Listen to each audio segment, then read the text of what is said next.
Well, I finally did it. I finally caught the sound of a bad wheel bearing very well on audio in this video.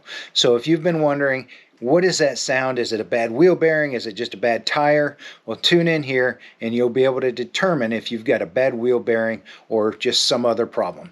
So thank you guys for tuning in today to The Joy of Wrenching. My name's Les. I'm your friendly neighborhood mechanic, and hopefully this will help you guys out.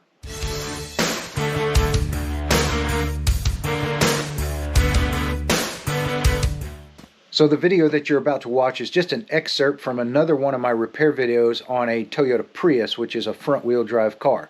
So what you learn here will work with just about any front-wheel drive car. Really, some of the tips and tricks that I give will work with any car, whether it's front wheel or rear wheel drive. So without any further interruptions, let's get into it. But one of the things that this customer is complaining about is a roaring sound coming from the rear end. So I've got myself mic'd up and I've got a mic sitting in the back, very back seat area of this car, and we're going to go for a ride, and I want to see if that'll get picked up on the audio here. Now, with wheel bearings, normally you won't hear the noise until you get 30, 40 mile an hour. I don't know if this is going to pick it up, but I can hear it even at this low of a speed of 25 or so. Let's go just a little faster.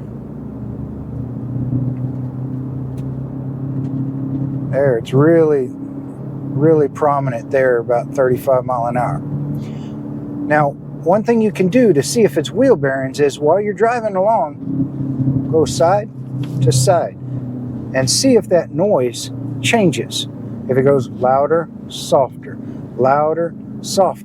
then that's a dead giveaway that you got a wheel bearing. But if both wheel bearings are bad, or if the rear axle or something like that is a problem, then that noise will stay pretty consistent. I'm hearing a little bit of a difference here as I swerve side to side, and so that's leading me towards the wheel bearing. But that's not a definitive answer. What we need to do next is we need to put this thing up in the air and we need to verify if there's a wheel bearing gone bad or not. But let's get out here and go a little faster. 40, 45. Oh yeah, I can definitely hear that. I don't know if it's picking it up in the audio, but it changes going side to side. And, be careful with this, do it on a closed road like I'm on here, so that nobody thinks that you've just had a little too much to drink or something like that. And we're going to put this thing in the air next, and we will see just what we've got going on with the wheel bearing. Another thing that I forgot to mention is if it's a wheel bearing, it'll typically get louder the faster you go, as this one is. And again, I hope it's being picked up. Let me do a little swerve test for you. Quieter, louder, quieter, louder. So definitely leaning towards a wheel bearing. The thing that you will get fooled by is you might think, oh, I heard it get louder when I went to the left, or I loaded up the left side of the vehicle. And you might say, oh, that means the left side of the vehicle is the one that's got the bad wheel bearing. Well, that's not always the case. Sometimes the right one will make more noise when you unload it than it will when it's loaded. So just because you hear it when you load one side of the vehicle or the other doesn't necessarily mean it's going to be that wheel bearing. But we'll take it apart and we'll find out for sure. So we took the car out on the road, and I tried to show you and tried to pick up the audio with the extra mic in the back there of that roaring sound that got louder as we sped up and then also changed as we swerved left to right.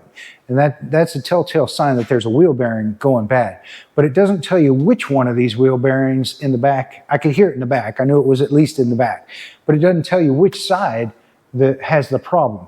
And so what you can do to find out which one in the back has a problem is you can put it up in the air safely like I've got it here, and then you take your wheel and you spin this thing. By the way, doesn't this remind you of The Price is Right? you got the giant wheel and you're spinning it. But when you spin your wheel, you're trying to listen to the wheel bearing, which is here in the middle. And what you're listening for is like a low rumble or a crunchy sound or something like that. And this one definitely has that. I can hear that. Let me see if I can pick that up. with this extra. Now, there's two different noises here. There's a little bit of the pad rubbing on the rotor, and it's kind of a swish, swish, swish sound.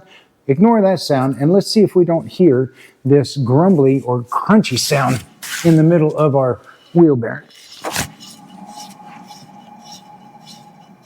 And hopefully this is picking some of that up.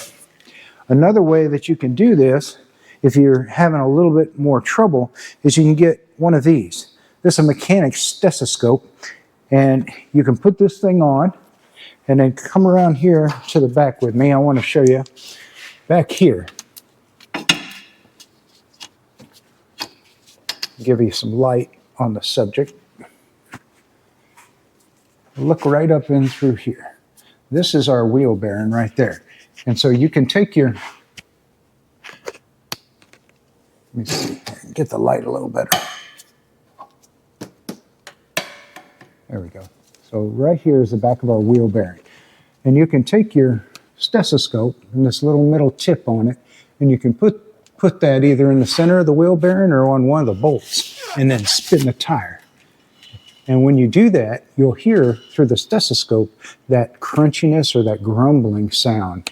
And that's how you can determine which one of the wheels is giving you that problem in the back of the vehicle.